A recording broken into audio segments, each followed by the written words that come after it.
Assalamualaikum warahmatullahi wabarakatuh. Perkenalkan, saya Cahyo Widodo. Di sini saya akan mempresentasikan tentang kehidupan Jazirah Arab sebelum masa keislaman. Nah, kira-kira pada saat itu bagaimana kehidupan bermasyarakat di Jazirah Arab ya?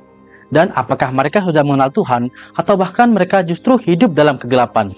Nah, di video ini kita akan mengupas tuntas bagaimana kehidupan di Jazirah Arab pada saat itu. Mari kita lanjutkan. Jazirah Arab pada saat itu merupakan wilayah yang tidak memiliki pemerintahan terpusat. Masyarakatnya hidup dalam kelompok-kelompok suku yang disebut kabilah. Setiap kabilah dipimpin oleh seorang kepala suku yang biasanya terpilih karena kekuatan, pengaruh, atau keturunannya. Hubungan antar kabilah seringkali dipenuhi konflik yang bahkan bisa berlangsung puluhan tahun. Misalnya, perang antara suku Aus dan Khazraj di Madinah yang tidak kunjung usai. Ketergantungan mereka pada fanatisme kesukuan membuat perdamaian sudah dicapai. Namun ada wilayah yang lebih stabil, seperti Mekah, karena di sana terdapat Ka'bah yang menjadi pusat keagamaan dan perdagangan. Meski begitu, secara umum kondisi politik di Jazirah Arab saat itu sangat-sangat kacau. Berbeda jauh dengan kondisi di Persia dan juga Romawi, karena di situ mereka sudah memiliki pemerintahan yang terpusat dan stabil. Awalnya, orang-orang Arab mengikuti agama yang dibawa oleh Nabi Ibrahim dan Nabi Ismail. Mereka menyembah Allah Subhanahu wa Ta'ala sebagai Tuhan yang Esa. Tapi semuanya berubah ketika seorang pemimpin kabilah bernama Amru bin Luhai memperkenalkan penyembahan berhala. Amru membawa berhala pertama, Hubal, ke Mekah. Dari situ, penyembahan berhala menyebar ke seluruh Jazirah Arab. Selain Hubal, ada juga Lata, Uzza, dan Manat yang dianggap dewa utama. Berhala-berhala ini ditempatkan di sekitar Ka'bah, menjadikan tempat suci ini penuh dengan patung-patung. Namun, tidak semua orang Arab menyembah berhala.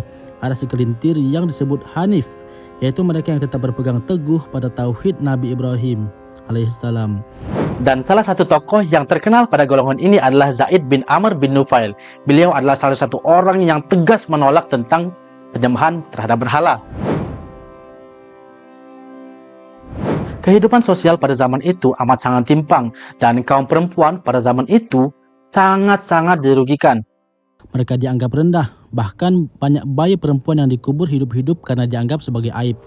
Selain itu, bentuk pernikahan di zaman itu sangat bervariasi, bahkan ada yang sangat tidak manusiawi. Misalnya, nikah istibda', di mana seorang wanita disuruh menikah dengan pria lain untuk mendapatkan keturunan yang dianggap lebih unggul.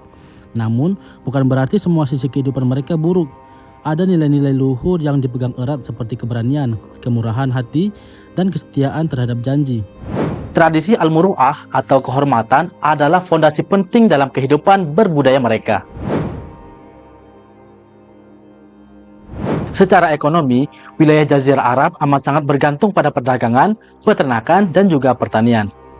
Mekah menjadi pusat perdagangan karena letaknya yang strategis sebagai jalur lintas kafilah antara Yaman di selatan dan Syam di utara.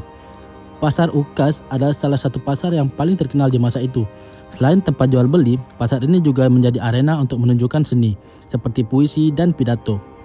Para penyair bersaing untuk mendapatkan pengakuan, karena puisi dianggap sebagai simbol kehormatan suku. Meski aktif dalam perdagangan, kestabilan ekonomi sering terganggu oleh konflik antar kabilah. Nah, oleh karena itu, di bulan-bulan haram, itu menjadi sangat penting momentumnya, karena perang saat itu dilarang. Oleh karenanya, kabilah dari manapun akan berdatangan untuk melakukan perdagangan dan beroperasi dengan aman. Secara budaya, masyarakat Arab amat sangat mengagumi seni, terutama puisi. Mereka sering mengadakan perlombaan syair yang diikuti oleh penyair dari berbagai suku. Puisi bukan hanya seni, tapi juga media untuk menyampaikan pesan politik atau membangun reputasi suku. Namun, budaya mereka juga dibayangi kebiasaan buruk seperti minum minuman keras, perjudian, dan pelacuran. Selain itu, mereka sangat percaya pada takhayul dan ramalan, sering meminta petunjuk pada peramal untuk mengambil keputusan penting. Meskipun begitu, ada sifat-sifat baik yang menonjol pada diri mereka, yaitu kemurahan hati dan keberanian. Dan pada masa keislaman, semuanya nanti akan diperbaiki. Kondisi Jazirah Arab pada zaman jahiliyah atau sebelum Islam datang amat sangat kontradiksi. Bagaimana tidak? Pada zaman itu terjadi penindasan terhadap wanita, dan juga ada fanatisme. apalagi penyembahan terhadap berhala. Namun, di balik itu, masih ada kebaikan-kebaikan, nilai kebaikan yang bisa dipelajari. Seperti misalnya, kemurahan hati orang-orang jahiliyah pada masa itu, dan juga keberanian mereka. Kemudian Islam datang untuk memperbaiki semuanya dan menghapus segala keburukan yang ada pada zaman jahiliyah tersebut. Sehingga akhirnya kondisi Jazirah Arab saat ini sudah kita ketahui kebanyakan beragama Islam. Dari sejarah ini kita bisa mempelajari bahwasannya perubahan itu dimulai dari niat untuk memperbaiki diri dan masyarakat. Menurut kalian, apa pelajaran terbesar dari kisah ini? Tulis di kolom komentar ya. Jangan lupa like, share, dan subscribe.